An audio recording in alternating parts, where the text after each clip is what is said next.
In January 2020, Zoom had 10 million daily participants. By April 2020, 300 million. That's a 30x surge in 90 days. No other consumer product has scaled that fast under that pressure. And somehow, calls kept working. Here's the architecture that made it possible and why it's nothing like you'd guess. Let those numbers land. 300 million daily participants, not users, participants in active calls. Every 20 milliseconds of audio lost is perceptible to the human ear. One bad routing decision degrades every person in that room. This isn't an API that can retry. Real-time means you get one shot. Here's the problem nobody talks about in beginner tutorials. Put 50 people on a call peer-to-peer and you get 2,450 simultaneous connections. Every person sends video to every other person. At 1080p, that's 3.8 megabit per second per stream. One participant would need 186 megabit per second of downstream bandwidth. Your home internet doesn't have that. Nobody's does. Think of Zoom's architecture like a smart postal sorting facility.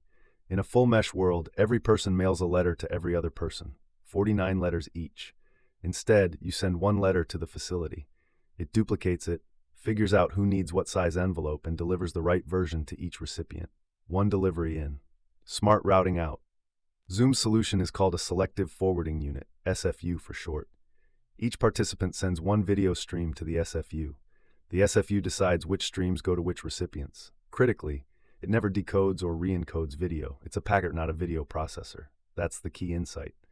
Raw packets in, raw packets out. Here's what nobody tells you, and it'll change how you answer this in interviews. There's another approach called an MCU. It decodes every stream, mixes them into one video like a TV director, then re-encodes. Sounds cleaner. But MCU adds 10 to 50 milliseconds of latency and burns massive CPU. Zoom chose SFU precisely because it never touches the video data. Here's something that surprises most engineers.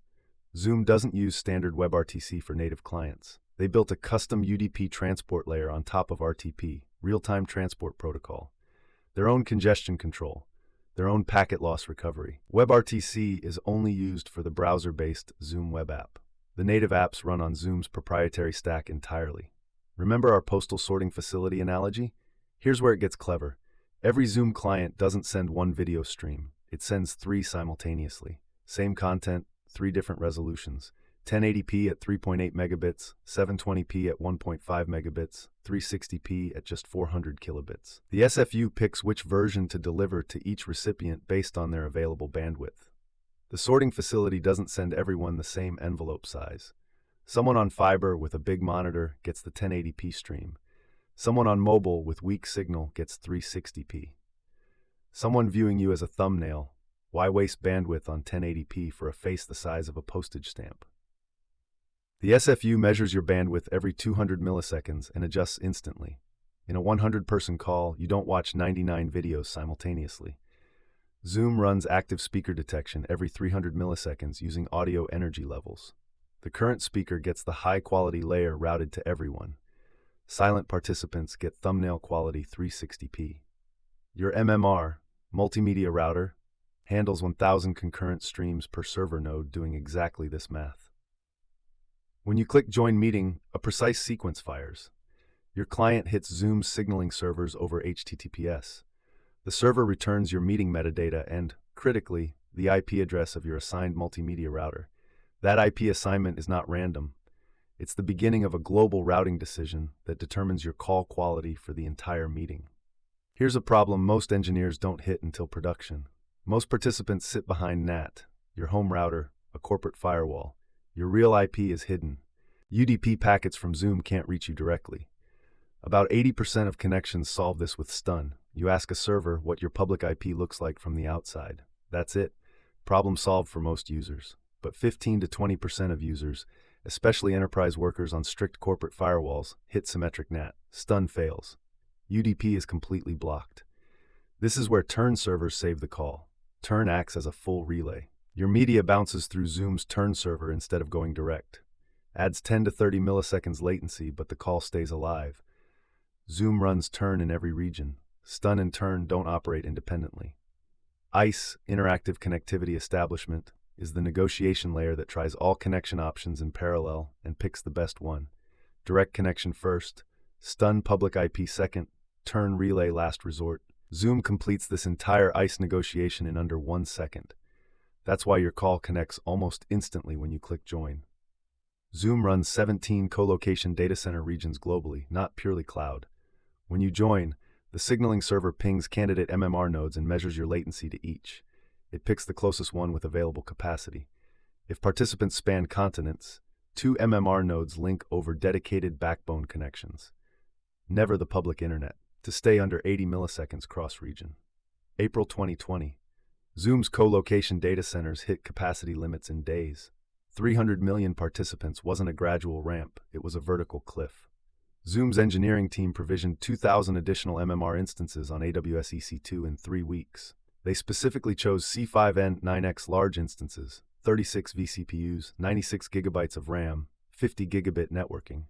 Because media routing is network-bound, not CPU-bound. Every 200 milliseconds, each Zoom client sends an RTCP receiver report back to the MMR. Packet loss percentage, jitter, round-trip time. The MMR uses these signals like a postal facility reading delivery receipts. Packet loss above 5%, downgrade to the next lower simulcast layer immediately. Loss below 1% for 2 full seconds, upgrade to higher quality. Automatic, continuous, invisible. Here's a simplified version of the simulcast layer selection logic that runs every 200 milliseconds on every subscriber connection. The SFU checks packet loss and bandwidth, then decides which of the 3 video layers to forward. Notice the hysteresis. You need sustained good conditions before upgrading, but you downgrade immediately on degradation. That asymmetry prevents thrashing. In early 2020, Zoom marketed end-to-end encryption. Security researchers proved this was false. The encryption was transport only, AES 256 between your client and Zoom servers. Zoom servers decrypted and re-encrypted in the middle. That's not end-to-end. That's Zoom having full access to your video. The backlash was severe. They had to rebuild their encryption architecture from scratch. In October 2020, Zoom launched real end-to-end encryption. The meeting host generates a per-session AES 256 key. It gets encrypted with each participant's public key individually, distributed via Zoom's key management service. Zoom's MMR forwards your encrypted packets without ever holding a key that could decrypt them. Trade-off: cloud recording, phone dial-in, and live streaming all break. Explicit choice. Video can degrade gracefully. A blurry frame is annoying. Audio degrading is a broken call. Zoom uses the Opus codec. 6 kilobits for voice calls, up to 510 kilobits for music mode, 20 millisecond frame size. For reliability, audio uses forward error correction, FEC. The sender buries redundant data in the stream, so receivers can reconstruct lost packets without waiting for a retransmit. Zoom's primary video codec is H.264. VP8 and VP9 are fallbacks for older clients or browser WebRTC. AV1 is rolling out for newer native clients. It delivers equivalent quality at 30% lower bitrate. The SFU never re-encodes, so it forwards whatever codec the publisher sent. All subscribers must support that codec, which is why codec negotiation happens during the capability exchange step. Google Meet uses standard WebRTC, but swap the transport layer. Instead of DTLS SRTP, Meet runs WebRTC over QUIC, RFC 9000. QUIC gives stream-level multiplexing. One drop packet doesn't stall all other video streams. That's called eliminating head-of-line blocking. Google's SFU also connects directly to their Jupyter Backbone network, the same infrastructure running Google Search. Let's see the whole system at once. At the bottom, client devices sending 3 simulcast streams. Above that, MMR nodes doing pure packet routing, no decoding ever. Above that, signaling servers coordinating meeting state. Connecting everything. Dedicated backbone links between regions. Cloud overflow capacity on AWS, Azure, and Oracle Cloud. 17 regions. 1,000 streams per MMR node. Cloud recording in Zoom is architecturally elegant. The recording service joins your meeting as a virtual participant, indistinguishable from a real client at the MMR level. It subscribes to individual streams, not a pre-mixed video. After the meeting ends, server-side composition runs at 1x playback speed. This means the SFU needed 0 changes to support recording.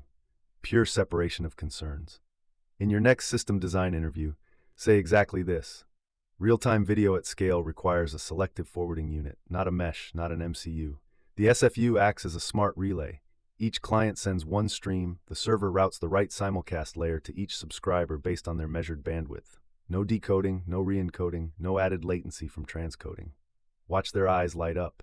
Interviewers always follow up. What about NAT? You say, stun for 80%, turn relay for 20%. ICE negotiates the best path under 1 second. What about consistency during network drops? Selective NAC retransmission for video, FEC for audio.